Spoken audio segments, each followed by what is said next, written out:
Bonsoir à tous, je suis ravie de vous accueillir pour notre première émission Twitch consacrée à l'encodage sur ADN. Je suis Imen Amchiche, journaliste scientifique et cofondatrice de Brief Science. Je serai votre animatrice pour ce soir. Je suis accompagnée de Morgane Guillet, également journaliste scientifique et cofondatrice de Brief Science. Bonsoir, merci à tous d'être venus pour discuter avec nous du stockage de données sur l'ADN. Moi, ce soir, j'ai le rôle de modératrice, donc c'est moi qui ferai remonter toutes vos questions à notre invité. Aujourd'hui, nous avons le plaisir de recevoir Pierre Crozet, maître de conférence à Sorbonne Université, expert en biologie moléculaire et synthétique et cofondateur de BioMemory, une société de biotechnologie spécialisée dans le stockage de données numériques sur ADN. Sacré CV. Bonsoir à tous. Alors, avant d'entrer dans le vif du sujet, j'aimerais rappeler à ceux qui nous découvrent que Brief Science est un nouveau média de vulgarisation scientifique indépendant et sans publicité, créé avec l'équipe de BriefMe. Chaque semaine, par email et bientôt sur notre application, nous faisons le tri dans l'actualité scientifique pour sélectionner les découvertes les plus importantes, fiables et curieuses. Jusqu'ici, nous avons déjà publié 3 éditions et la 4e sortira le 24 janvier. Actuellement, nous sommes en pleine campagne de préabonnement pour rassembler nos premiers abonnés fondateurs. Donc, je vous invite à consulter toutes les informations sur notre site www.brief.science. Vous pourrez également y retrouver nos 3 premières éditions. Et donc, revenons au sujet. Dans notre édition du 29 novembre, nous vous racontions que 100 milliards de copies de la Déclaration des droits de l'homme et du citoyen et de la Déclaration des droits de la femme et de la citoyenne avaient été encodées sur ADN, puis stockées dans 2 minuscules capsules en acier inoxydable avant de faire leur entrée aux archives nationales. Derrière ce projet se cache la technologie DynaDrive, développée par les chercheurs Pierre Crozet et Stéphane Lemaire. Pierre, pouvez-vous nous expliquer en quoi le stockage sur ADN est un enjeu aujourd'hui ? Oui, bien sûr. Alors, il faut que je prenne un pas de côté ou en arrière pour commencer. C'est qu'aujourd'hui, toutes les données numériques sont stockées sur des supports qui ont 3 problèmes majeurs. Le premier, c'est qu'ils sont énergivores. Donc, pour les maintenir, il faut avoir une température et une hygrométrie constante, c'est-à-dire maintenir un niveau d'énergie constant qui donc consomme énormément d'énergie. Le deuxième, c'est qu'en fait, ces supports, ils ne sont pas viables sur plus de 10 ans. Il faut les remplacer tous les 10 ans, donc quel que soit le support, hein, que ce soit le disque dur jusqu'à la bande magnétique, tout ce qu'on utilise, il faut les remplacer. Sinon, Ok. on n'est pas capable de relire toutes les données qui sont stockées dessus et donc on peut en perdre.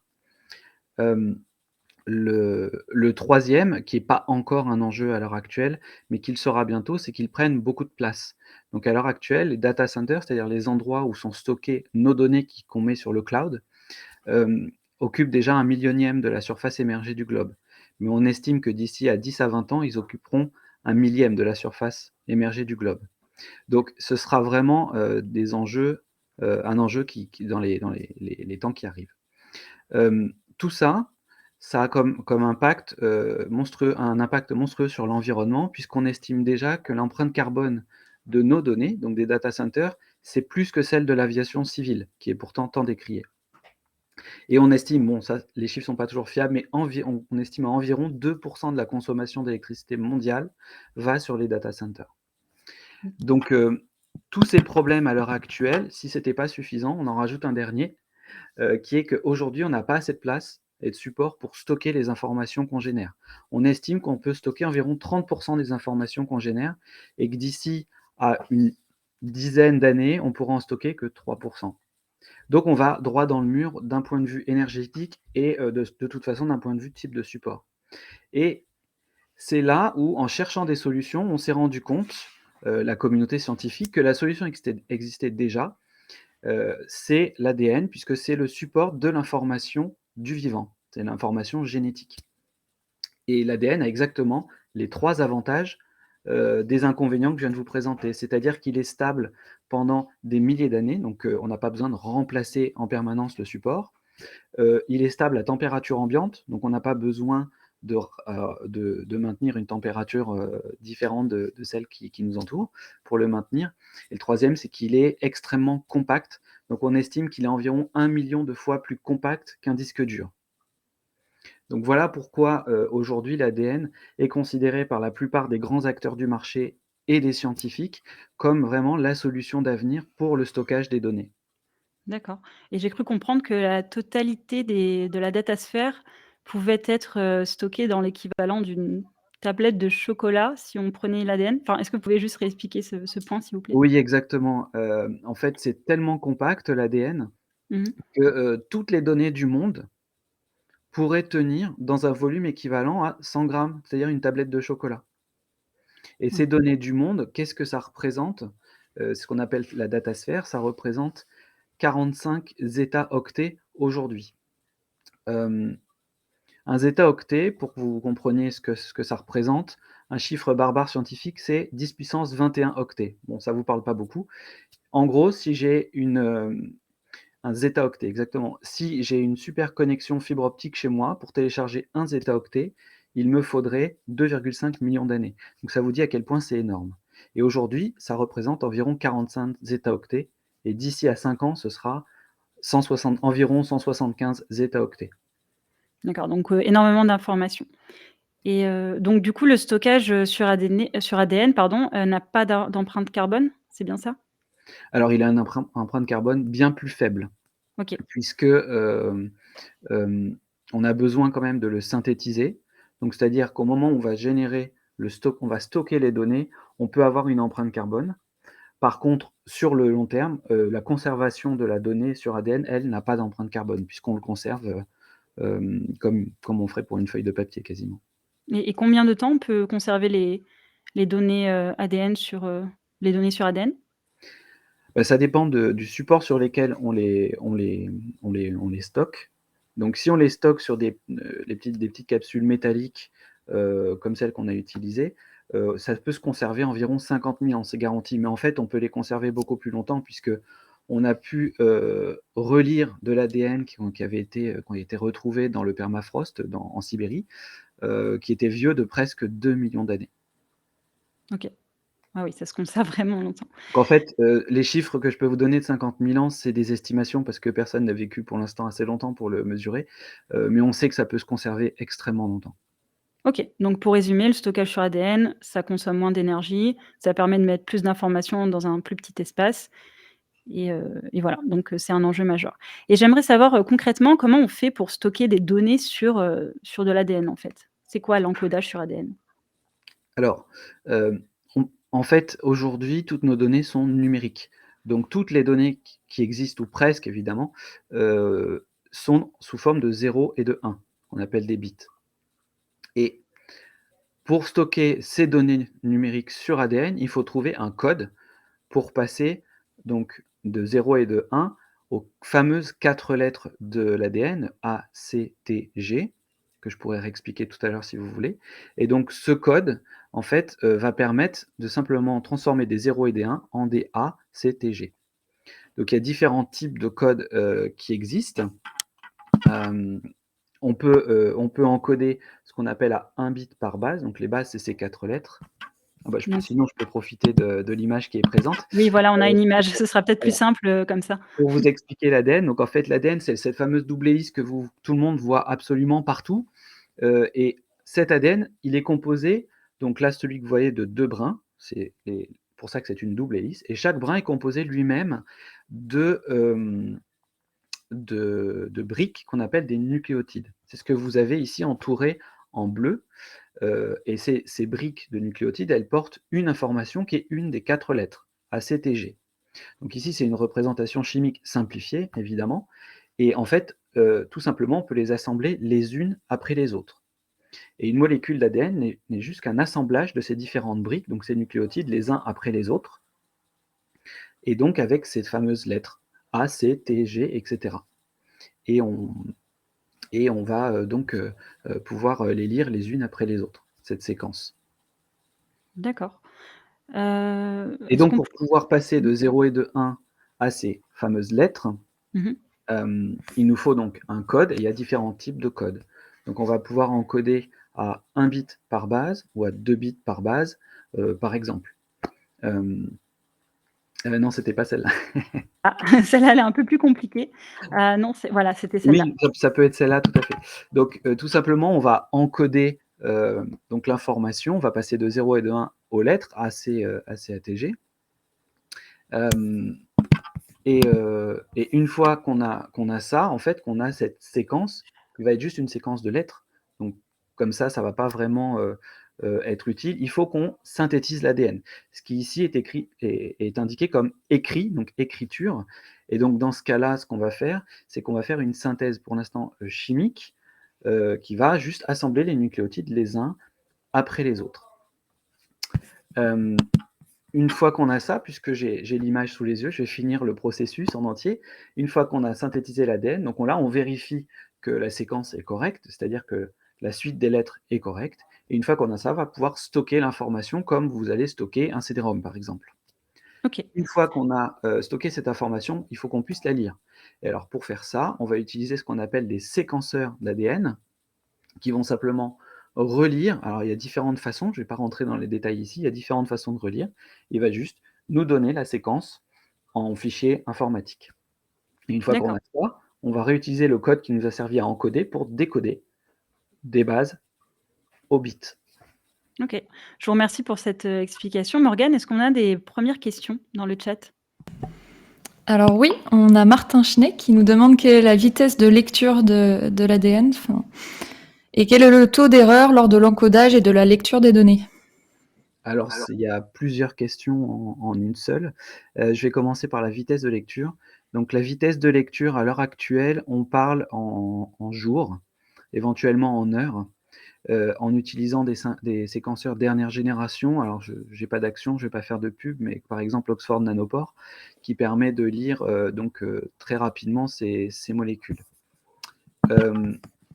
Le taux d'erreur lors de l'encodage, en fait, c'est pas au moment de l'encodage, c'est au moment de la synthèse. L'encodage, en fait, c'est un encodage informatique, donc c'est comme si vous le faisiez à la main même. J'ai des 0 et des 1 et en face, je vais mettre la lettre correspondante. Et donc, dans ce cas-là, on ne va pas faire d'erreur. Par contre, au moment de la synthèse, de l'ADN, là, ça va dépendre de la technique qu'on va utiliser. Actuellement, tout le monde ou presque utilise la technique des phosphoramidites, qui est une technique c'est assez barbare, je ne vais pas rentrer dans les détails. Et dans ce cas-là, au-delà de 200 nucléotides assemblés les uns après les autres, donc 200 lettres, là, on commence à avoir vraiment beaucoup d'erreurs. Donc ça, c'est assez limité. Et la fin, c'était et quel est le taux d'erreur en encodage et de la lecture? Alors, le taux d'erreur de la lecture, il va dépendre du type de séquenceur qu'on utilise. Et en fait, il fait encore pas mal d'erreurs. Mais l'avantage, c'est comme je vous ai dit en introduction, l'ADN, c'est très compact. C'est microscopique, c'est même nanoscopique, pour être honnête. Et donc, on a beaucoup, beaucoup de molécules et on va relire plusieurs fois, alors pas la même molécule, mais des molécules identiques. Et ainsi de suite, on va avoir un très grand nombre de lectures de molécules. Au-delà de 40, par exemple, on peut très facilement corriger les erreurs du séquençage. Merci. On a une autre question. Quelqu'un qui n'a pas bien compris en quoi l'information est synthétisée, qu'est-ce que ça veut dire concrètement? Sur quoi elle est stockée physiquement? Alors, l'information, elle est stockée physiquement sur l'ADN, à proprement parler. Donc la molécule qu'on vous a montrée tout à l'heure, qui est juste un polymère, donc c'est-à-dire on va assembler les nucléotides les uns après les autres. Et la synthèse, c'est vraiment, on parle de synthèse chimique dans ce cas, parce qu'en fait, on va faire des réactions chimiques successives qui vont rajouter à un premier nucléotide un deuxième, puis un troisième, puis un quatrième, puis un cinquième, etc. Donc voilà. Et Voilà ensuite le. le final, c'est, les séquences d'ADN, elles se retrouvent sur des capsules, hein, c'est bien ça? Alors, le support de Oui. l'information sur lequel on va le mettre, c'est l'ADN. Après, on Mmh va mh. le stocker Mmh. sur plein de choses. On peut le stocker sur un bout de papier. Et effectivement, nous, on a choisi, de le stocker sur des petites capsules métalliques comme celle-ci. J'espère que vous arrivez à voir. Ouais, sinon on a l'image aussi, on a une photo qu'on peut Vous pouvez montrer. mettre la photo juste après. Donc on les stocke dans ces capsules métalliques. Pourquoi? On a choisi cette technologie, alors c'est pas parce que c'est français, même si bon, on est français, donc on est content. C'est en fait la société Imagen, qui est une start-up, issue du CNRS et de l'université de Bordeaux, qui a créé cette technologie pour conserver de l'ADN à très long terme. Et donc, l'avantage de ces capsules, c'est qu'en fait, elles protègent l'ADN des peu de facteurs qui peuvent l'abîmer. C'est-à-dire l'air pour éviter l'oxydation, la lumière et l'eau. Donc à l'intérieur, l'ADN, il est complètement déshydraté, c'est comme une soupe en sachet, hein, on a complètement enlevé l'eau et là-dedans, on peut le garder, ce que je disais tout à l'heure, au moins 50 000 ans. J'espère que c'était clair sur, Oui, oui, je pense le que c'était support. clair. Sinon, on peut aussi, comme vous savez tous, enfin sans doute, on a pu, retrouver, enfin vous avez tous regardé au moins une fois Les Experts, donc on peut séquencer l'ADN sur les scènes de crime et cetera et pour exemplifier qu'on peut le conserver sur d'autres supports, dans l'affaire du petit Grégory, en fait, on a pu retrouver de l'ADN stocké sur le papier parce que le corbeau avait léché l'enveloppe et Mmh. donc ça faisait 20 ans que l'enveloppe était conservée dans les archives de la police. On a pu retrouver l'ADN, le séquencer. On n'a pas pu trouver l'identité du corbeau, parce Mmh. qu'on n'avait pas de référence pour le retrouver, mais on a pu montrer que c'était personne de la famille de petit Grégory. Donc ça vous montre que finalement, on peut le conserver même dans des conditions pas forcément formidables de conservation, mais qu'on peut quand même le relire même 20 ans, 30 ans après, même dans des conditions de conservation moyennes. D'accord. Justement, on a une autre question, de Balzano. Lors de la lecture, les molécules d'ADN sont-elles détruites? Alors ça, bon, dans l'ensemble, oui. Il y a aucun séquenceur à l'heure actuelle qui permet vraiment de récupérer l'ADN après. Potentiellement, on pourrait, mais bon, ça serait plus compliqué que nécessaire. Donc oui, elles sont détruites. Par contre, on lit dans les nouveaux séquenceurs chaque molécule. Donc, je vais pas rentrer dans des chiffres comme tout à l'heure avec les états-octets, dans des puissances de 10 incompréhensibles, mais on en a des milliards de milliards. Donc, on a du mal à se représenter. Mais donc, même si j'en prends un tout petit peu, il me restera encore énormément de molécules pour pouvoir le lire. C'est le fameux passage de microscopique à macroscopique. On a toujours du mal à bien saisir, mais c'est la réalité du monde. Quelles sont les étapes avant une diffusion large de cette technologie? D'Edmond Espanel. Hem, alors, bah, c'est pour ça qu'on m'a introduit comme cofondateur de Biomemory. On a créé une start-up pour justement, essayer enfin pas essayer, pour, vraiment amener cette technologie au plus grand nombre. Le premier frein, le plus important aujourd'hui, c'est le prix. Je vous ai dit que c'était une synthèse chimique et en fait, la synthèse chimique, ça coûte très cher. Bon, en plus, pour l'instant, ça pollue encore puisque c'est quand même un peu basé sur la pétrochimie. Pour vous donner une idée, c'est 1 000 $ du mégaoctet. Donc c'est monstrueux. Si vous vouliez stocker des données aujourd'hui, ça coûterait vraiment trop cher. Par contre, on espère pouvoir faire baisser les prix, avec des nouvelles technologies qu'on va développer et dont je ne peux pas encore parler, pour l'amener, on espère d'ici à 10 ans, dans les data centers pour essayer de remplacer, les bandes magnétiques qui sont actuellement utilisées dans la data center. Pour répondre aux enjeux dont je vous ai parlé au tout début, c'est-à-dire qu'on n'a plus finalement de support suffisant pour stocker les informations qu'on a besoin de stocker. Et donc peut-être dans la même idée, pour répondre, acheter une clé USB en ADN à la Fnac, on peut l'imaginer, mais pas encore. Il faut attendre encore, je pense, en étant très optimiste, il faut attendre encore au moins 20 ou 30 ans. Faut être un peu patient. Mais sinon, on a aussi une question de Biscuit 238 qui demande, il s'agit de l'ADN de qui? Alors je vous rassure tout de suite, il s'agit de l'ADN de personne. OK. Ah, alors effectivement, c'est toujours difficile de faire la différence, puisque l'ADN est le support génétique du vivant. Mais si je prends, un exemple, une feuille de papier, c'est un support de l'information qui est dessus et l'information que vous mettez dessus, si j'écris du Balzac, ça appartient à Balzac. Si moi j'écris dessus, ça m'appartient à moi. Si vous écrivez dessus, ça vous appartient à vous. Bah, c'est en fait, l'ADN n'est que le support de cette information. Donc s'il est dans vous, c'est votre ADN. S'il est en dehors et que ça a été synthétisé chimiquement à partir de molécules, c'est de l'ADN de personne. C'est juste un support c'est un polymère, comme un plastique est un polymère. Et admettons qu'on injectait, cet ADN, dans le corps d'une personne ou dans un organisme vivant, qu'est-ce qui se passerait? En toute honnêteté, il serait détruit, comme étant Tout de de suite? l'ADN. Oui, il serait reconnu comme ADN étranger. D'accord. Les cellules ont depuis la vie a depuis longtemps, hem, mis tout un tas de protections parce qu'en fait, c'est la stratégie des virus, hein. Les virus injectent finalement leur ADN, dans la cellule hôte, enfin pas tous, mais un certain nombre, et en fait, il y a des mécanismes de protection pour détruire cet ADN. Et de toute façon, le nôtre, celui que nous on produit, on l'a sécurisé, on l'a biosécurisé. C'est-à-dire qu'on l'a encodé pour que la vie, une cellule, ne puisse pas lire ce qu'il y a dessus. D'accord, et comment on fait pour biosécuriser, de l'ADN pour être sûr qu'on va pas vers un mauvais, film de science-fiction là Alors il avec cette histoire? faut être biologiste. Ça fait quand même, allez, 50 ans qu'on étudie, le mécanisme fondamental du vivant qu'on appelle le dogme central de la biologie, qui fait que à partir de l'ADN, on va obtenir à la fin une protéine. Il y a l'ARN au milieu qui est le messager entre les deux, et la protéine est celle qui va avoir la fonction. Et donc, pour encoder cette fonction, eh ben, la cellule utilise elle aussi un code, qui est d'ailleurs, dans les étapes, on appelle le code génétique. C'est justement ce qui permet de traduire cette information en fonction à la fin en protéines. Et donc, nous, on a tout simplement utilisé nos connaissances pour enlever de la séquence qu'on va générer les informations qui pourraient être reconnues par une cellule. D'accord.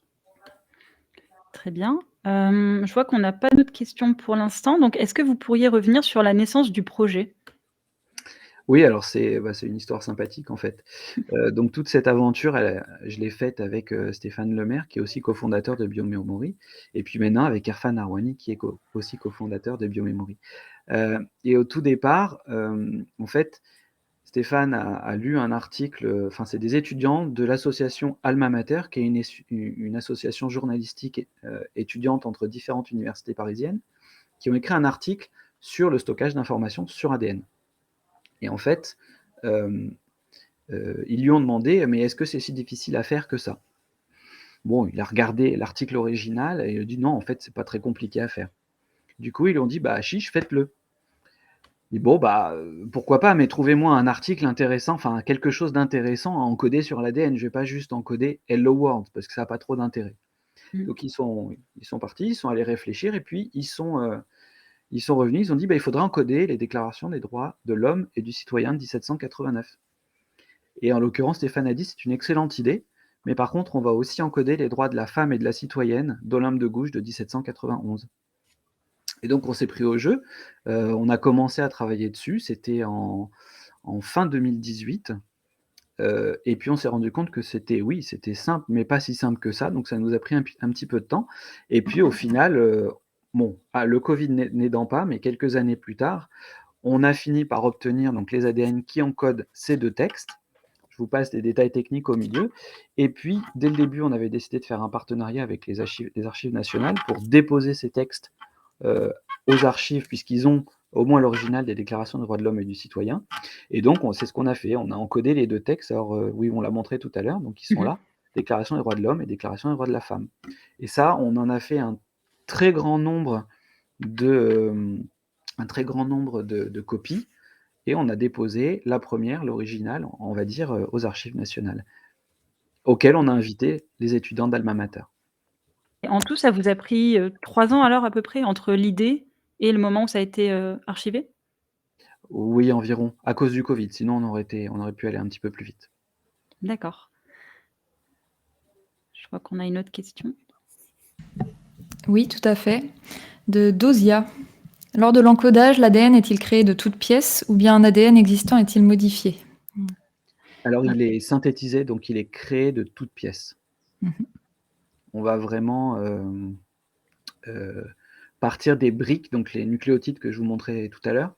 On va partir de briques qui sont purifiées indépendamment, et on va les assembler par réaction chimique contrôlée.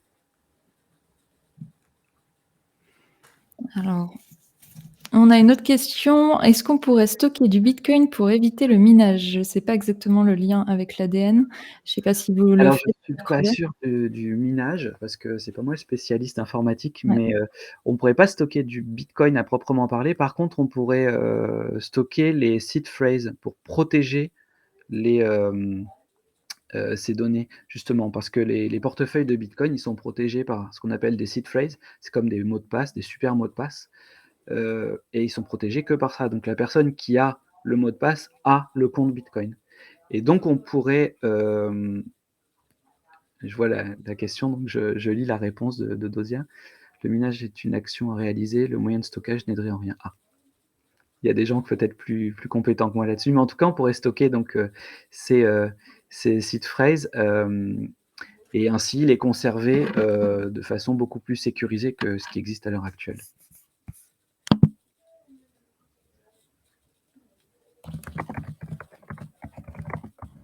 Et donc sinon, il y a le docteur Erfan qui vous demande si vous recrutez. Eh bien oui, nous recrutons, Biomemory recrute. On a un poste ouvert actuellement pour un technicien très qualifié. Bon, bah, envoyez vos CV alors. Et bientôt, on espère pouvoir recruter d'autres scientifiques. Ok. Alors, on a plein de questions qui arrivent. De Charlène qui nous demande: est-ce possible d'encoder des images ou vidéos ou des musiques sur ADN? Alors oui, Charlène, on peut encoder n'importe quel fichier à partir du moment qu'il est numérique. Donc s'il est numérique, on a une version binaire de ce fichier, 0 et 1, et après, on fait l'encodage, comme je vous ai expliqué tout à l'heure, de 0 et 1 à TCG. Donc tous les fichiers, images, vidéos, musique, texte, n'importe quel fichier. Ok. Et The Buzzing Bumblebee qui nous demande: y a-t-il, à votre connaissance, d'autres initiatives de ce type en cours dans des labos de recherche à l'étranger? Oui, il y a un certain nombre de laboratoires et d'entreprises qui travaillent dessus aussi. Il y a même une alliance, la DNA Data Storage Alliance, qui a été créée par quelques grosses entreprises, dont Microsoft, mais pas que, qui vise à regrouper le plus d'acteurs possible du domaine, parce que le problème est tellement énorme et il n'y a pas d'autre solution que l'ADN réellement pour régler ce problème que je vous ai exposé au début, que oui, il y a beaucoup de gens qui travaillent dessus. Et vous travaillez en collaboration avec ces autres laboratoires ou c'est chacun de son côté? Vu qu'on est plutôt du côté entreprise aujourd'hui, Ah, on travaille pas vraiment avec eux directement, c'est un peu une compétition. vous Mais êtes en disons que bon, concurrence. on publie les données quand on est d'un point de vue académique, ou même quand on fera des publications scientifiques à partir de l'entreprise. Et dans ce cas-là, évidemment, oui, il y a une collaboration puisqu'on lit le travail des autres. Et en France, vous êtes les seuls à travailler là-dessus ou? Alors il y a une entreprise qui est assez connue aujourd'hui qui s'appelle DNAscript qui peut potentiellement travailler là-dessus. Donc eux, ils développent une nouvelle façon de synthétiser l'ADN, pas par chimie, mais par enzymologie. Et donc ils travaillent là-dessus actuellement et potentiellement pour l'appliquer au DNA Data Storage. Ok. Une question de Cosinus44, je pense savoir qui c'est. Un dispositif physique, par exemple électronique, RMN optique, est-il envisageable dans un avenir plus ou moins lointain pour un accès aux données rapides et non destructif? Un dispositif physique, par exemple électronique. On peut En demander fait, de en la question. théorie, c'est un peu ce que j'essayais de dire tout à l'heure. En théorie, la lecture actuelle par exemple, des séquenceurs de type nanopore ne sont pas destructifs à proprement parler. C'est juste que la façon dont est organisé le séquenceur, rend difficile d'accéder à la molécule. Mais la molécule, en fait, elle traverse une pore et donc elle est pas vraiment détruite. Et c'est déjà un dispositif entre la physique et la biologie, puisque c'est une protéine membranaire qui est enchâssée dans un système électronique et qui permet de lire. Ensuite, quand on fait du séquençage de type Sanger, qui est le premier qui ait jamais été créé, on fait aussi une PCR, donc c'est une amplification, je ne rentre pas dans les détails, même si aujourd'hui tout le monde a entendu ce mot à cause des tests Covid. Et techniquement, on ne détruit pas la molécule originelle, c'est juste que pour aller la rechercher, ça serait compliqué. Est-ce qu'on pourrait envisager d'aller plus loin? Je pense que oui, puisqu'on a déjà des systèmes qui ne sont pas totalement destructifs. Et plus rapide, je l'espère. Nous, j'avoue, on ne travaille pas sur la lecture, c'est pas notre dada. Mais il y a des gens qui travaillent vraiment dessus pour aller encore plus vite. Les questions continuent d'arriver. Maintenant, avec Maxence Buzzolink, le marché visé premièrement, ce serait les data centers. Est-ce que des entreprises ont financé les recherches ou vous ont montré de l'intérêt? Alors, on est tout juste dans notre phase de seed, on appelle, donc 1re levée de fonds, le fonds d'amorçage. On n'a pas encore, fermé notre tour d'investissement, donc d'ailleurs, s'il y a des investisseurs qui nous écoutent, n'hésitez pas à nous contacter, Biomemory. Ça, c'était pour la pub. Le marché visé, premièrement, oui, ça serait les data centers, parce que ce qu'on vise à remplacer, ce sont des archives. Puisque, comme je disais tout à l'heure, une clé USB à ADN, ce sera pas pour demain. Donc, on cherche d'abord ça et les data centers sont les premiers qui stockent le plus d'archives, puisqu'on estime à environ 70 des données mondiales sont des archives, entre 60 et 80. Donc oui, ça serait les premiers et on a un des plus gros, fournisseurs, de enfin, entreprises qui possèdent des data centers qui a investi dans notre entreprise, au tout début. Donc oui, ils sont intéressés. Est-ce que vous avez dû synthétiser les bases azotées et nucléotides ou vous avez pu vous les fournir toutes prêtes pour les assembler? De Claire Méric. Alors, je vais être obligé de faire une réponse de Normand. Pour notre preuve de concept, pour encoder les droits de la femme et les droits de l'homme, on est passé par une entreprise qui fait ça, qui s'appelle Twist Bioscience, dont la présidente et fondatrice est une Française, Émilie Leproust. Et donc, on a travaillé en partenariat avec eux pour qu'ils nous synthétisent finalement ces ADN. Donc, c'est eux qui se fournissent les bases azotées. C'est pas nous qui les synthétisons. Et nous, dans le futur, en fait, on espère pouvoir se passer de la synthèse chimique, mais je pense que je vous en dirai plus quand on aura breveté les technologies. Il y a Biscuit 238 qui vous demande si vous êtes coté en bourse. Ah non, pas encore. On commence tout juste à lever des fonds, donc d'ici à ce qu'on fasse une entrée en bourse, si on la fait un jour, ce sera dans 5-6 ans, au mieux. D'accord. Et si ça se trouve, mon président qui est en train d'écouter est en train de pester et dire: «Mais jamais on entrera en bourse, c'est de la folie». Question maintenant de professeur Chen, qui demande si dans X milliers d'années, les humains veulent lire l'info contenue dans cette capsule. Si la capsule et l'ADN résistent très longtemps, quel lieu serait capable de résister aussi longtemps? Ah, c'est une excellente question. Et je suis pas sûr d'avoir la réponse à ça. Quel lieu serait capable de résister aussi longtemps? Bon après, X milliers d'années, c'est rien à l'échelle de la planète. Vraiment, c'est un battement de cils à l'échelle de la planète. Donc je pense même un bunker, quelque part, en Sibérie, par exemple, on pourrait sans doute aller, dizaines de milliers d'années assez facilement. Donc 50 000 ans, ça serait bon. Oui, je pense ça serait bon 50 000 ans, ouais. Après, j'espère qu'on sera toujours là, à ce moment-là, mais je peux pas en être sûr. Oui, et d'où la question suivante qui est comment être sûr d'avoir la technologie de lecture disponible dans Ah 50 oui. années?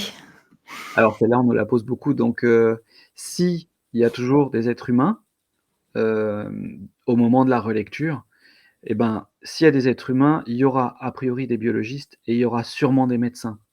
Et la vie va pas changer sa façon d'écrire l'information génétique, donc il y aura toujours des séquenceurs. C'est une technologie qui ne sera pas obsolète tant qu'il y aura de la vie, en fait. OK. Donc on aura toujours le moyen de relire. Et en attendant d'avoir de nouvelles questions, j'aimerais vous demander de quand date cette technologie? Laquelle? L'encodage sur ADN, pardon. Ah! Alors en fait, la première fois que quelqu'un a eu l'idée, c'était Richard Feynman en 59, il me semble, 1959. Mmh. C'était juste après la découverte de la structure en double hélice et Richard Feynman, qui était prix Nobel de physique, avait eu l'idée de dire: «Mais si on est capable d'écrire cette molécule, peut-être qu'on pourra stocker de l'information dessus». C'était un grand visionnaire. Bon, c'est un grand visionnaire, mais il nous a fallu un paquet de temps avant d'y arriver. Donc la première démonstration réelle, alors pas art il y a eu quelques démonstrations artistiques, mais c'était pas une démonstration scientifique d'encodage d'informations. Ça a été en 2012 par, George Church, à Harvard, à l'université d'Harvard. OK. Est-ce qu'on a des nouvelles questions, Morgane? Non. OK. Non. Bah, du coup, j'aimerais vous demander, en fait, parce que le stockage, l'encodage sur ADN, il y a eu d'autres, d'autres tentatives et d'autres réussites il y a quelques années. Mais en quoi votre méthode à vous, elle est différente des autres? Oui, alors notre technologie, le DNA Drive, qui est en fait le stockage des déclarations de droits de l'homme et du citoyen et de la femme et de la citoyenne, c'est une preuve de concept de notre technologie. Donc en fait, à l'heure actuelle, tout le monde, en tout cas qui a communiqué sur ce sujet, encode l'information ADN sur des tout petits fragments, des oligonucléotides. Donc tout à l'heure, je vous ai montré de l'ADN double brin, comme ceci. Et ben, en fait, les oligonucléotides, c'est simple brin, donc il y a un seul brin, une seule molécule, et qui est, petite. Pourquoi? Bah, à cause de la limite de la synthèse chimique que je vous expliquais tout à l'heure, des 200 bases. Nous, en fait, on est biologiste et on s'est dit: «La solution à la plupart des problèmes, c'est la biologie». Mais donc pour pouvoir faire de la biologie, il faut qu'on puisse avoir une molécule qui puisse être amplifiée par des bactéries. Et donc nous, on a créé des grandes molécules, qui peuvent être amplifiées par des bactéries. Et avec ça, on peut en fait stocker beaucoup plus d'informations par molécule d'ADN par rapport à ce que font les autres. Mais pour pouvoir faire ça, il faut rendre cette molécule biocompatible, c'est-à-dire qu'il peut être copié par le vivant, mais biosécurisé, c'est-à-dire qu'il ne peut pas être lu par le vivant. C'est ce que j'expliquais tout à l'heure. Et donc, pour pouvoir faire ça, on a créé le DNA Drive, qui est une structure. Il faut organiser les données. Donc, le DNA Drive, c'est une structure de ces données qui sont rendues biocompatibles par un algorithme que nous avons créé. Donc, c'est ça notre technologie, le DNA Drive. Et ensuite, si je me trompe pas, vous avez utilisé des bactéries pour qu'il puisse y avoir des milliards de copies, c'est ça? C'est ça, Comment on passe en fait d'une copie, qui a été traduite, de données binaires en données ADN à des milliards de de copies copies. en fait du document? Ouais. Eh ben, en la rendant biocompatible, on peut l'introduire dans une bactérie. Elle ne va pas y rester, rassurez-vous. La Mmh. bactérie va juste reconnaître ça comme étant une molécule d'ADN, pas comme étant la sienne, mais elle ne va pas la détruire, elle va juste la copier. Elle ne pourra pas la lire parce qu'on a bloqué toute information qui pourrait exister, on l'a enlevée pour la bactérie. Donc la bactérie va juste la copier, et les bactéries, ça se divise à une très grande vitesse. Il y a une petite bête de laboratoire qu'on utilise qui s'appelle Escherichia coli, que certains connaissent peut-être, Mmh. qui en fait double toutes les 20 à 30 minutes. C'est-à-dire toutes les 20 à 30 minutes, vous passez d'une à deux bactéries. Et chaque bactérie va contenir entre 10 et 20 copies, voire plus, des fois des centaines de copies de l'ADN que nous avons mis. Et donc dans ce cas-là, bah, à la fin, vous multipliez, à la fin, après une nuit, par exemple, à laisser les bactéries croître, on va se retrouver avec des milliards de copies alors qu'à la base, on n'en avait qu'une ou deux. Donc, pour pouvoir utiliser cette capacité du vivant, après on va récupérer l'ADN, et ben, il faut le rendre biocompatible, et c'est pour ça qu'on a fait ce DNA Drive.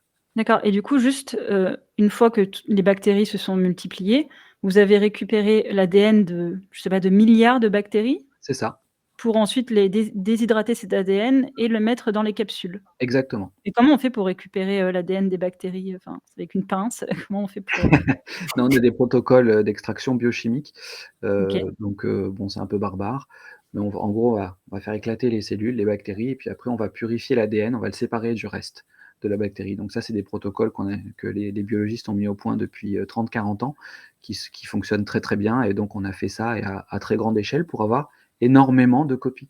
Et donc quand on a déposé ces fameuses capsules, aux archives nationales, on a fait une conférence de presse, et pour montrer que la copie pour nous, ça coûtait presque rien puisque c'est les bactéries qui le font pour nous, on a distribué un exemplaire de chaque capsule à chaque personne présente.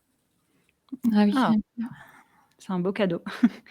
Et du coup, personne avant vous n'avait pensé à utiliser ça? À utiliser les bactéries pour, multiplier, l'ADN? Alors pour multiplier l'ADN pour des fins, autres, si bien sûr, plein de gens l'ont déjà fait, mais pour multiplier de l'information génétique, à notre connaissance, non. Alors peut-être que OK. certaines personnes l'ont déjà fait, mais n'ont pas communiqué dessus, mais en tout Mmh. cas, a priori, personne ne l'avait jamais fait avant nous. Parce que, beaucoup de gens s'imaginent que la biologie, c'est très compliqué. Et donc ils préfèrent, si possible, rester sur des méthodes de chimie qu'ils peuvent maîtriser plus facilement. Donc ça se défend, mais nous, on est biologistes, et on dit que l'ADN doit être, enfin, ça a été créé par la vie, donc on pense que c'est utile d'utiliser la vie pour le manipuler. OK. Il y a un point que j'aimerais éclaircir ou sur lequel j'aimerais revenir. Je suis pas sûre d'avoir eu l'information. Combien de temps il vous a fallu pour copier la Déclaration des droits de l'homme et du citoyen et de la femme, de la citoyenne et de la femme sur l'ADN? Enfin la copie en elle-même, combien de temps il a fallu pour Alors la la faire? copie, c'est le temps de vie des bactéries. Donc c'est exactement là ce que je viens de vous dire, c'est en gros, si vous voulez passer d'une dizaine ou une dizaine de copies à des milliards, bah, en fait, c'est, une nuit, le temps que les bactéries poussent. D'accord, et la toute première? Donc pour Le tout obtenir la premier toute encodage? première, ça dépend ça nous a pris du temps parce qu'il fallait tout commencer, il fallait tout mettre au point, donc c'est ce qui nous a pris le plus longtemps, ça nous a pris 1 an et demi. Mais parce qu'il fallait D'accord, faire beaucoup de mise au point. Aujourd'hui, ça irait beaucoup plus vite, puisqu'on a déjà mis au point. et ça prendrait combien de temps aujourd'hui de le faire? Pour l'instant, c'est en semaines, parce qu'il faut synthétiser l'ADN et ça prend un certain temps et ensuite, nous, en fait, ces petits fragments, on va les assembler pour en faire des grands fragments. Ça marche. Ça prend aussi un petit peu de temps, quelques semaines. Morgane, je vois qu'on a à nouveau des Oui, questions dans le je suis chat. dessus. Professeur Chen revient sur le stockage à long terme. Quel langage utiliser pour se faire comprendre par de futures civilisations, si nous sommes toujours là, du coup? Alors là, on Alors sort là, un c'est peu presque du une domaine question d'ADN. d'archiviste, mais c'est drôle parce que j'ai eu cette discussion avec un collègue, biologiste pourtant, hier. En fait, le langage qu'on utilise, c'est du binaire. Et donc après, ce qu'on fait, c'est qu'on utilise, ce qu'on utilise déjà pour encoder en binaire, c'est-à-dire, le code UTF-8 qui est le plus utilisé à l'heure actuelle, qui est comme le code un peu comme le code ASCII si vous voulez, pour ceux qui connaissent, qui en fait associe des octets, donc c'est-à-dire 8 bits, qui sont un octet, à une lettre, par exemple. Donc un A, alors je ne sais plus quel est le A en romain, quel octet c'est, mais admettons c'est 11000011. Donc il y a ce code-là qui est le UTF-8.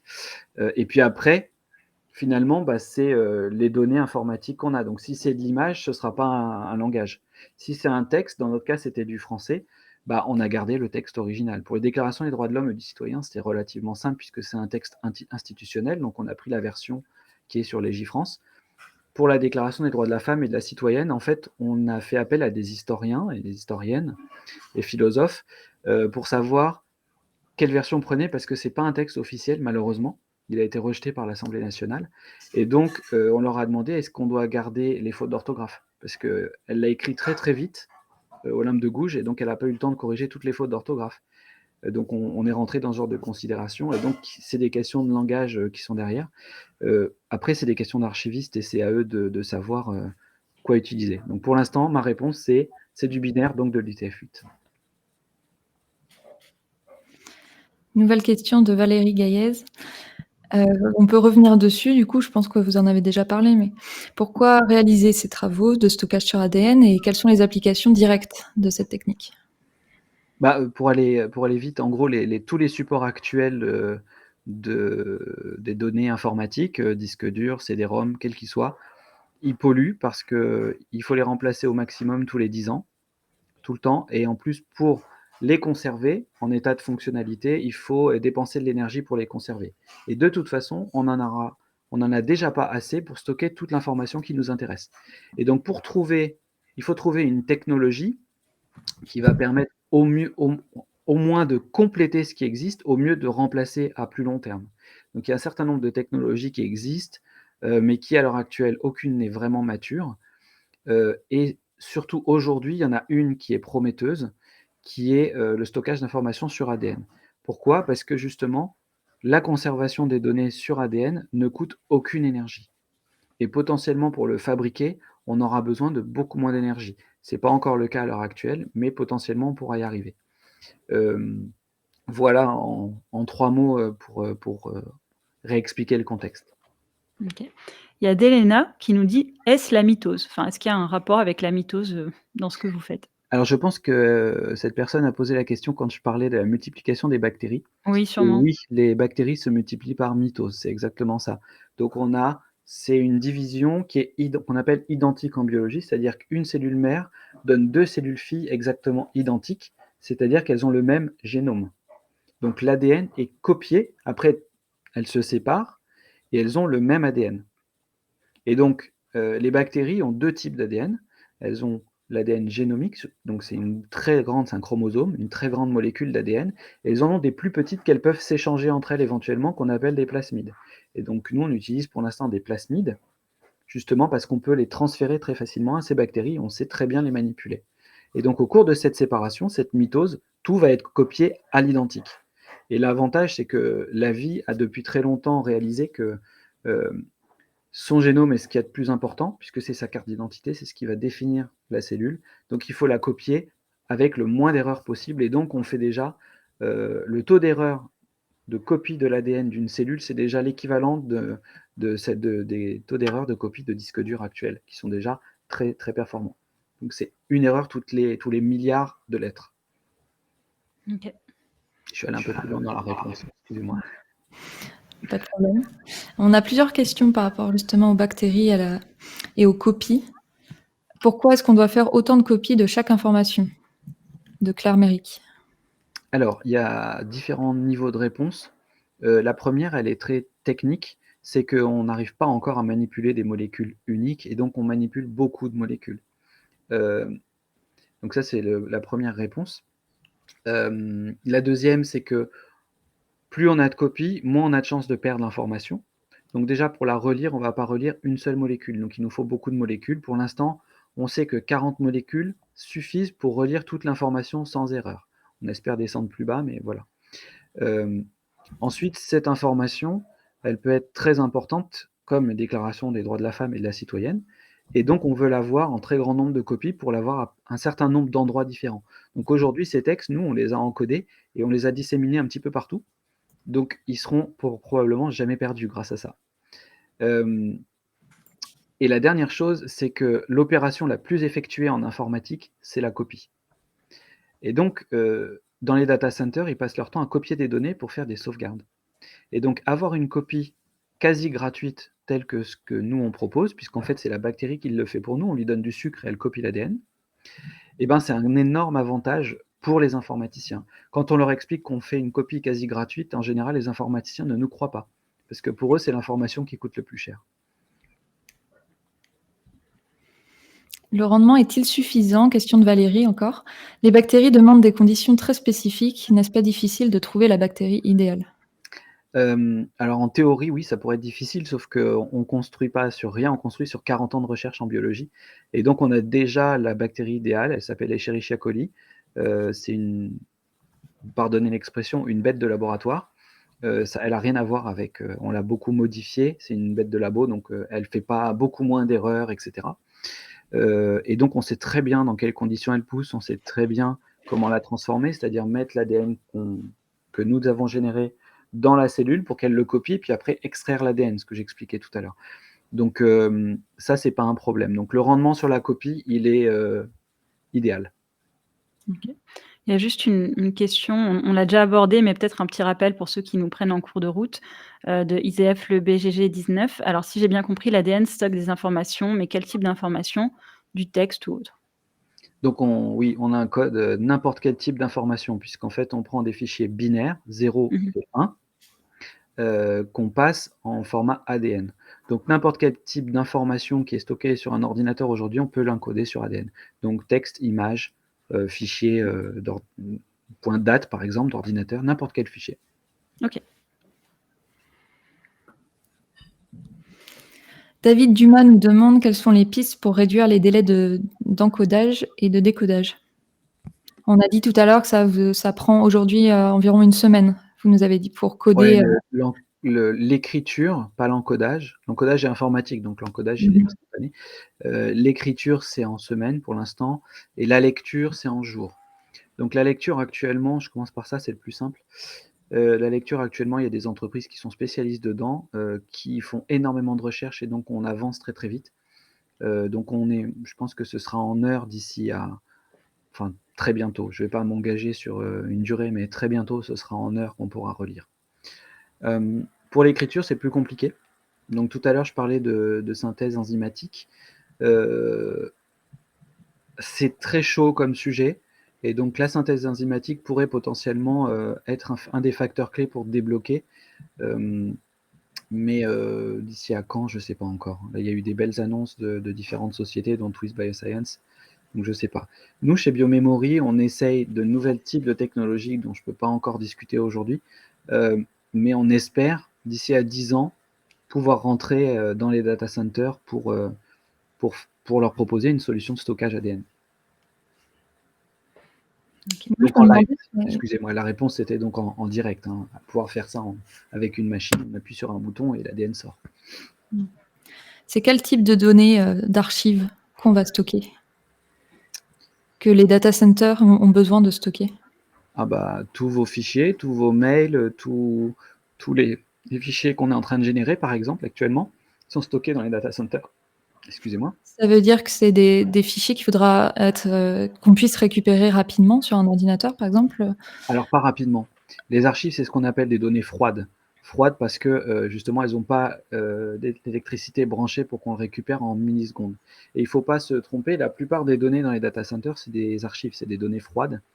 Et elles sont stockées sur des bandes magnétiques. Et donc les bandes magnétiques, pour les plus vieux d'entre nous, c'était comme les VHS ou les cassettes audio.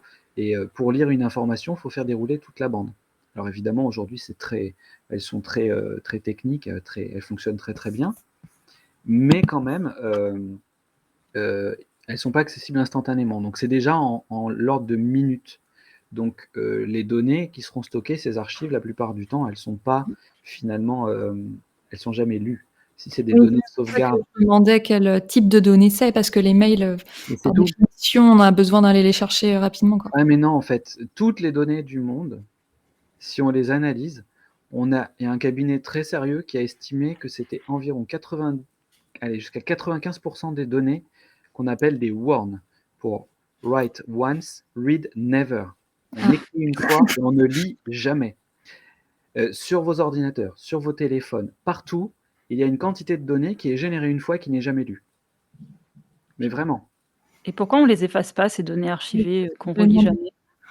Alors, si ça consomme tant d'énergie. Je me mets de l'autre côté, c'est pas ceux qui donnent une solution de stockage qui doivent décider quelles données sont conservées ou non. C'est les archivistes, c'est les utilisateurs. Pourquoi on les efface pas? Bah, parce que si demain Google ne fait pas de copie de sauvegarde de votre email, vachement important, des impôts, et que demain le disque dur lâche, vous perdez votre email. Et c'est pas à Google de savoir si cette info est pertinente ou non. Et donc si je veux aller d'un point de vue écolo, justement, on peut tous jouer là-dessus et effacer les pièces jointes qui sont sur des serveurs qui servent à rien, des emails d'il y a 3 ans, ça on peut le faire. Donc c'est à l'utilisateur de faire, c'est pas à celui qui propose la solution de stockage.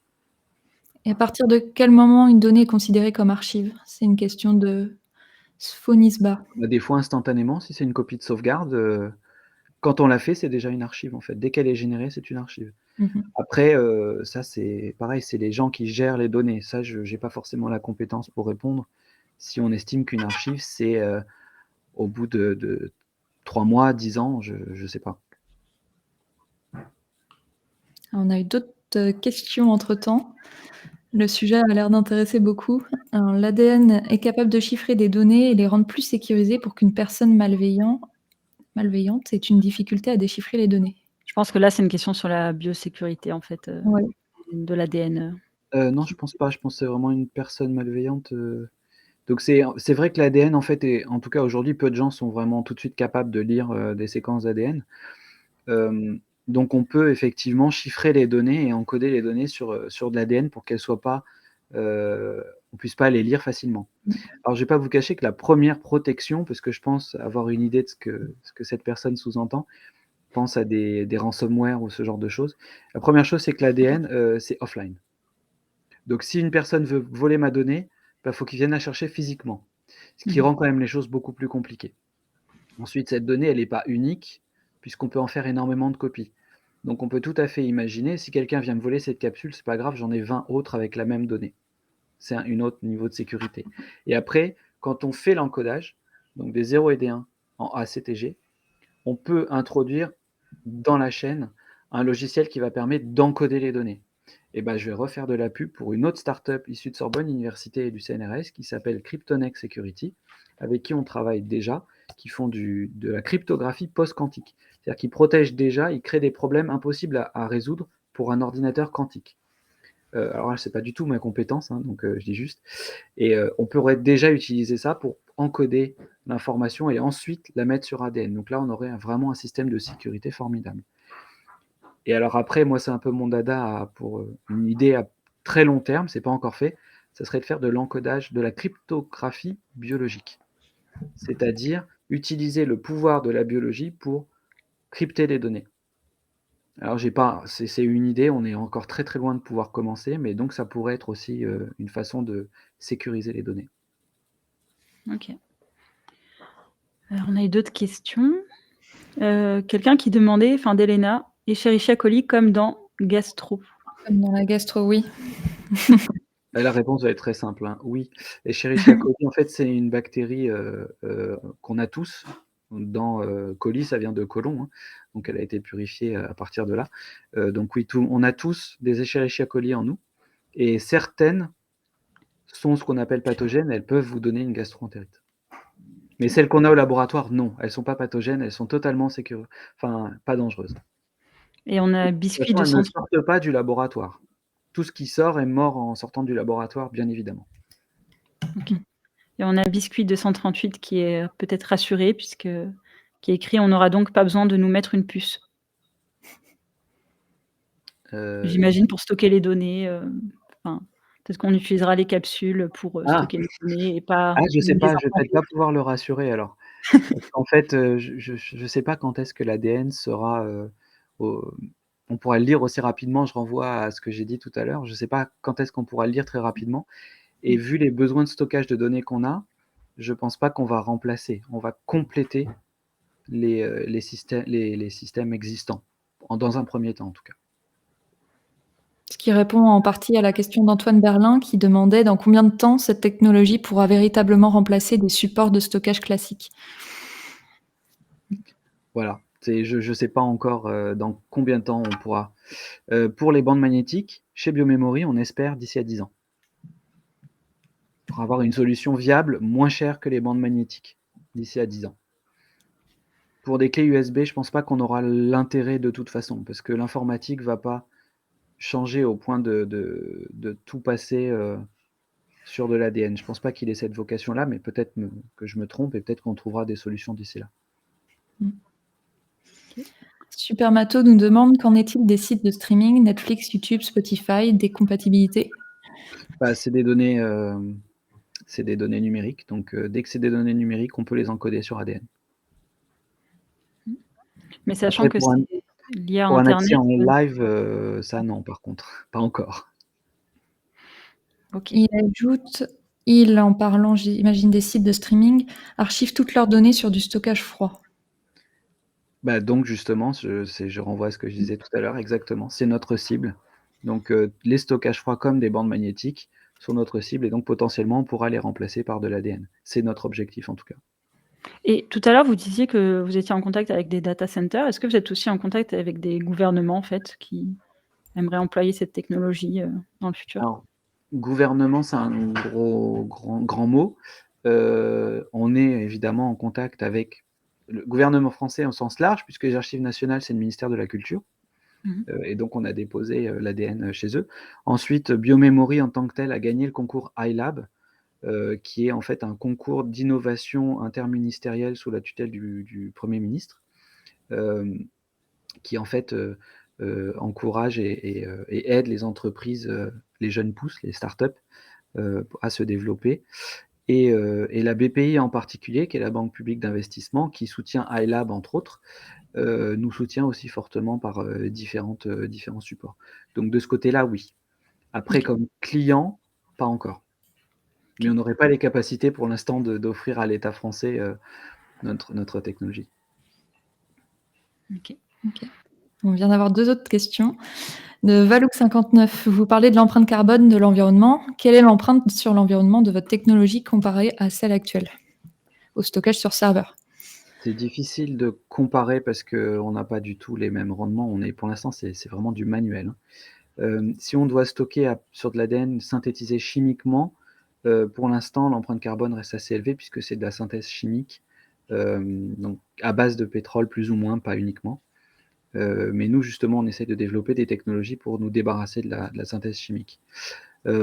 Par contre, sur le stockage, l'empreinte carbone est quasi nulle, puisqu'on n'a pas besoin de donner de l'énergie pour stocker l'ADN, ce qui n'est pas du tout le cas de toutes les données, les supports chauds ou même froids d'ailleurs, puisque les bandes magnétiques, il faut les conserver aussi à température et hygrométrie constante.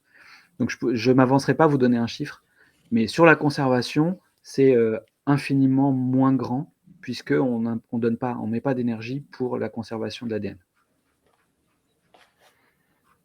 Question de Dosia qui demande si vous ne pourriez pas avoir des problèmes d'image liés à la méfiance aujourd'hui des gens face aux sujets liés à l'ADN, les vaccins, l'OGM, même le nucléaire. Alors le nucléaire, je vois pas la relation. Le reste, je vois OGM et je suis de formation végétaliste et j'ai fait ma thèse dans les années 2000, au pire moment pour travailler sur les OGM. C'est une question à laquelle on s'attend évidemment et la réponse est très simple. Nous, ce qu'on produit, c'est un polymère, comme un plastique, bon, biologique, hein, il est pas sale comme le plastique, donc il y a plus de vivant. Donc c'est juste un support qui n'est pas vivant. Donc on laisse pas d'OGM sortir du tout. Et je rentrerai pas dans le débat sur les OGM parce que ça nous emmènerait jusqu'au bout de la nuit, mais je peux juste vous dire, toute l'insuline produite aujourd'hui pour soigner les diabétiques est faite à partir d'OGM et ça ne gêne personne. Mais nous, on n'en vend pas. Donc c'est un peu la même chose, comme l'insuline, on a des molécules d'ADN qui ne sont qu'un support. Et on a une question du professeur Chen qui demande si on cumule cette méthode de stockage aux actuelles, l'argument écolo du stockage ADN tient-il encore, puisqu'elle s'ajoute et ne remplace pas les actuels? Bah si, parce que de toute façon, on va continuer à en produire des supports actuels et ça, c'est pas l'ADN peut y changer quelque chose, donc c'est là-dessus. Donc si, au lieu de créer des nouvelles bandes magnétiques pour faire des stockages froids, on peut les remplacer par de l'ADN et au lieu d'utiliser ces ressources-là pour créer encore plus de données, on pourrait les garder pour les données chaudes pour lesquelles l'ADN ne suffirait pas pour l'instant.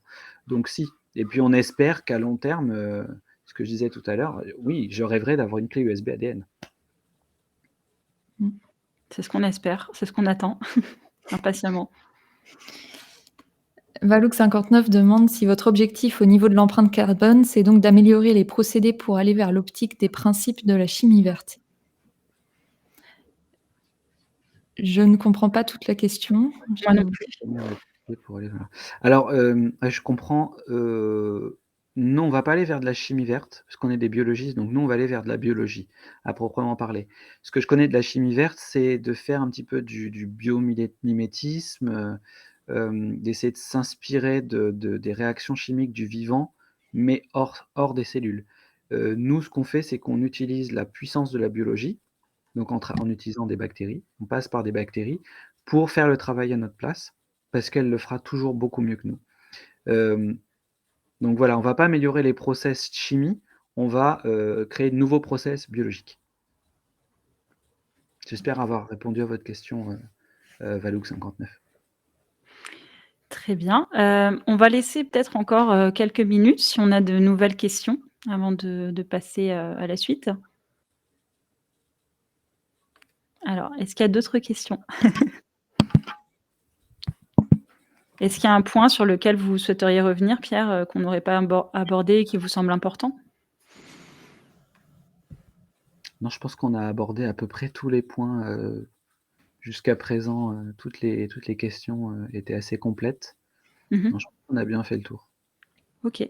Bah, en attendant, si on n'a pas de questions pour l'instant, est-ce que vous auriez des ressources, des lectures ou des contenus audio ou vidéo accessibles, et à recommander à nos auditeurs, sur le sujet? Pour ceux Alors qui il y a veulent un en savoir plus. ouais, tout à fait, il y a un rapport de l'Académie des technologies qui a été, dirigé par, François Quépès, qui est, heu un expert dans le domaine, donc que je recommande vivement. Après il y a, quelques vidéos qui sont aussi, sur YouTube qui peuvent être intéressantes. J'ai pas les liens tout de suite et puis sinon, il y a éventuellement, des vidéos de biomémorie, qui peuvent être aussi sur YouTube que vous pourrez trouver. OK. Il y a aussi le rapport, enfin du journal, du CNRS qui est Alors ça, pas c'est mal, sur une autre technologie et pas en général sur le OK, oui, oui, oui pardon, et on a été qui est pas mal bien. couverts dans la presse. Merci, merci de me le rappeler. On a Mmh été pas mh. mal couverts dans la presse, pour la conférence de presse, donc il y a un très bon article de Ouais, CNRS, le journal, qui a été publié, mais il y a plein d'autres articles, qui ont été aussi publiés, par des grands médias, autres. oui. Je pense que juste en tapant, stockage sur ADN, enfin encodage sur ADN CNRS, vous allez trouver le Oui, lien, tout à fait. assez facilement. Bien écoutez, je ne vois pas de nouvelles questions, donc on arrive à la fin. Pierre, nous vous remercions encore d'avoir accepté notre invitation. L'encodage sur ADN, c'est une technologie passionnante et qu'on va continuer à suivre, avec attention, à Brief Science. Alors avant de nous quitter, Morgane, va nous présenter un livre de vulgarisation scientifique. Qu'as-tu pour nous aujourd'hui, Morgane? Oui, donc à chaque fin, d'émission, on a prévu de vous parler d'un livre qui nous a plu, de vulgarisation scientifique ou alors un roman de science-fiction, une BD. Et là, celui que je vais vous présenter aujourd'hui, c'est Kamikaze Saru, le singe cobaye de Cédric Sueur. Cédric Sueur, c'est un éthologue et un primatologue et il fait partie du comité scientifique de Brief Science. On le salue. Ce livre, ça parle d'une enquête un peu particulière, parce que ça se passe dans un laboratoire japonais à Tokyo. Et il y a des chercheurs qui font des expérimentations sur des singes. Et donc au début, l'histoire, ça commence par une bombe qui détruit une partie du centre de recherche et qui tue 3 personnes. Donc il y a 2 enquêteurs qui sont envoyés pour essayer de comprendre qui a posé une bombe sur ce laboratoire. La bombe a tué aussi des singes, évidemment. Et ils se rendent compte que les 3 personnes qui sont mortes, c'était 3 militants d'une association de défense des animaux qui étaient venus essayer de délivrer les macaques. Et donc s'ensuit toute une enquête pour essayer de comprendre ce qui s'est passé, si la bombe a été posée par les membres de l'association militante ou pas, et comprendre par la même occasion le but des recherches qui étaient menées sur les singes, des recherches un peu secrètes qui étaient menées avec l'accord du gouvernement. Donc moi j'ai aimé ce livre parce que en le lisant on comprend mieux les enjeux de l'expérimentation animale, notamment sur des singes. Pourquoi on ne peut pas s'en passer par rapport aux tests par exemple de médicaments ou des thérapies. Et en même temps, on a un bon aperçu des problèmes éthiques que ça pose. Et en plus de ça, 1 chapitre sur 2 est consacré au point de vue des singes. Donc on voit vraiment leur manière de penser. Ça, c'est super intéressant. C'est rare de rentrer dans la tête d'un animal. Et c'est basé sur des faits scientifiques puisque Cédric Sueur, c'est un primatologue. Il a beaucoup travaillé au contact des macaques. Donc il a mis à contribution ses connaissances scientifiques pour écrire son roman. Alors d'un point de vue littérature, c'est bien écrit, c'est des phrases courtes, il n'y a pas de vocabulaire compliqué, franchement ça se lit super bien, même pour quelqu'un qui aime pas trop lire. Et l'histoire se passe au Japon, du coup on apprend aussi des choses sur comment la recherche scientifique se passe là-bas. Et puis il y a pas mal de mots, de vocabulaire sur la culture japonaise. Voilà, si ça vous intéresse, on va vous mettre le lien. Ah bah il est déjà mis dans le chat. Bien, merci Morgane. Ce livre a l'air vraiment intéressant. J'aimerais remercier, tous ceux qui nous ont suivis et qui nous ont posé, beaucoup de questions. C'était vraiment un plaisir, d'échanger avec vous. Pour ceux qui ont pris, l'émission en cours de route, pas de panique, elle sera en replay sur Twitch, YouTube et Facebook. Donc moi, on vous donne rendez-vous, le mois prochain pour une nouvelle émission et comme pour celle-ci, pardon, nous permettrons à nos abonnés de choisir le sujet en votant, par mail.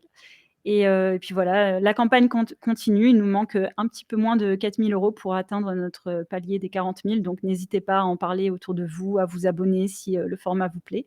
Et je vous souhaite, une très bonne soirée à tous et merci encore, Pierre, de nous avoir rejoints aujourd'hui. Merci à vous. Merci beaucoup.